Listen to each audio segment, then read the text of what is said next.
$3,652 just to walk through the gate. Not for the Super Bowl, not for an NFL playoff classic, but for a college football title game that almost nobody predicted, and now nobody can afford to miss. Here's the real question. How did Indiana and Miami, two programs with completely different histories, collide in a way that turned a Monday night in January into one of the toughest tickets college football has ever seen? And more importantly, what does this game actually represent for the future of the sport? Because this isn't just a championship. This is a collision of belief, timing, desperation, and legacy, all wrapped into one unforgettable night in South Florida. Stay with me, because by the end of this story, you'll understand why this matchup feels bigger than the trophy itself. 24 hours before kickoff, the cheapest seat in Hard Rock Stadium cost $3,652. That number matters. Ticket data has been tracking prices since 2009, and even with a slight dip late in the week, this game was still on pace to be the most expensive college football ticket ever recorded. Not the SEC's usual suspects, not Alabama versus Georgia, not Ohio State versus Michigan, Indiana versus Miami. That sentence alone should stop you cold. So why did the market explode like this? Start with Indiana, a program that spent more than a century existing on the margins of college football relevance. 13 bowl games in roughly 130 years.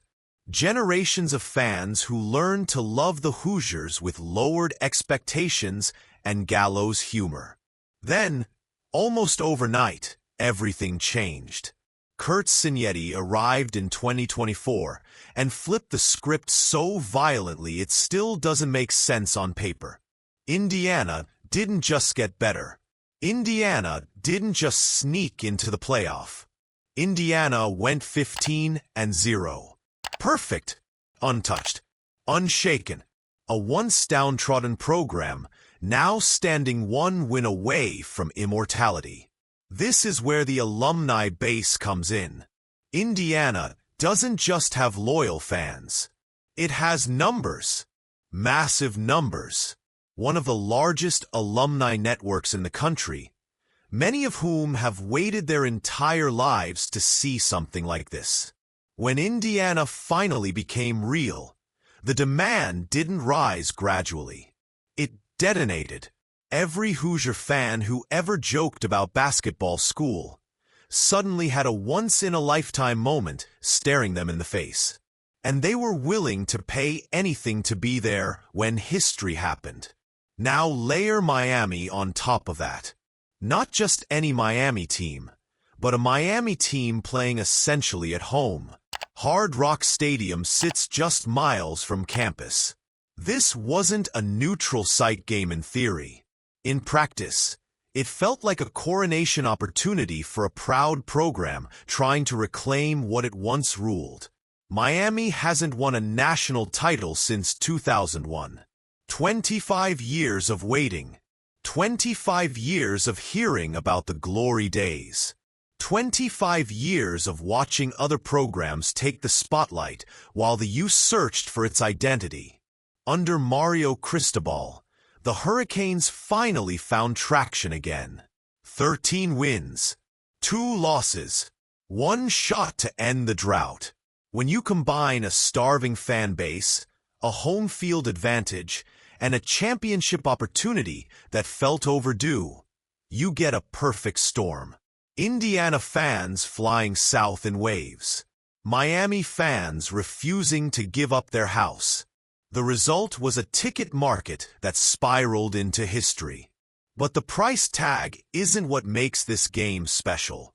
The story is, Indiana's run feels like something pulled from fiction. 15 wins without a loss in an era where depth charts stretch across continents and transfer portals churn rosters annually.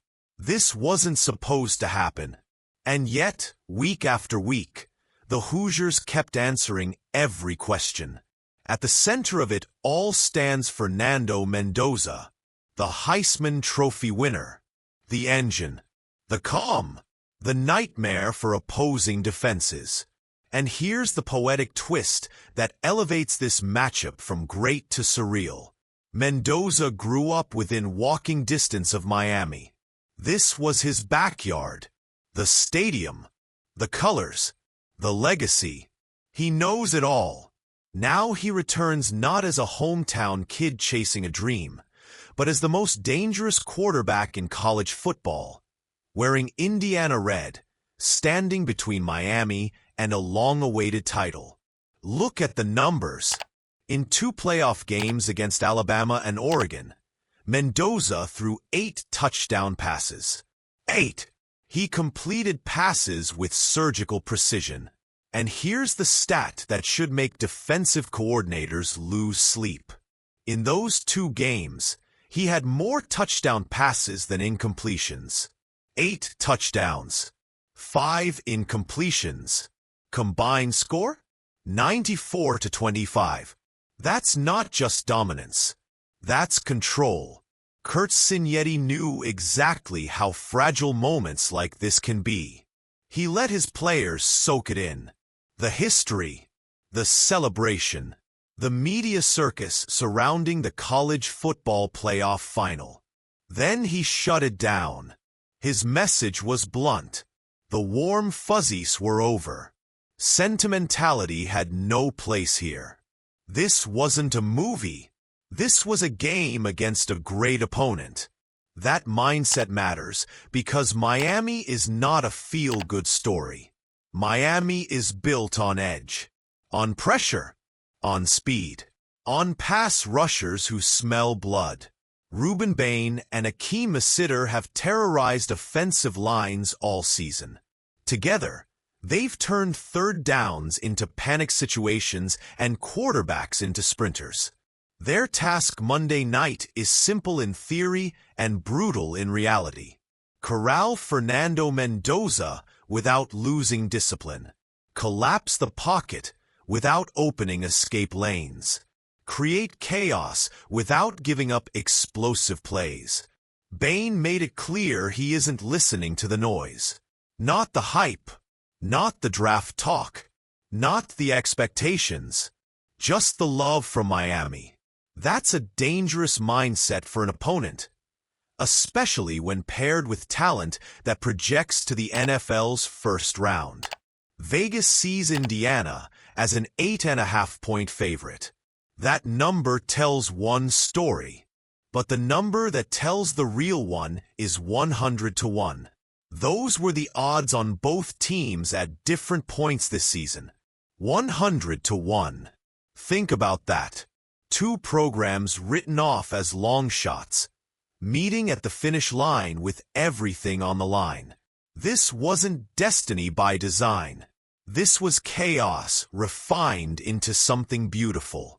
Mario Cristobal summed it up in a way that feels almost philosophical. Football isn't complicated, he said. Blocking, tackling, angles, numbers, leverage. What complicates football is people. The right people with the right intentions working the right way. That's undefeated. That quote matters because it explains how 2 unlikely finalists found themselves here. Not through gimmicks, not through shortcuts, through alignment. And that's why this game captured the imagination of the entire sport. It challenged assumptions. It broke models. It reminded everyone why college football still holds power in an era of professional polish and corporate sameness. This wasn't blue blood versus blue blood. This was belief versus belief. Indiana carries the weight of history begging to be rewritten. Miami carries the hunger of a dynasty desperate to be reborn. One side chases its first true moment. The other chases its old crown. And somewhere between the price of admission and the final whistle, college football reminded us that magic doesn't need tradition. It just needs opportunity. Now here's where I want to hear from you. If you were holding a ticket to this game, who are you rooting for, and why? Is this Indiana's once-in-a-century miracle, or Miami's long-awaited return to the throne? Drop your take in the comments and let's settle it.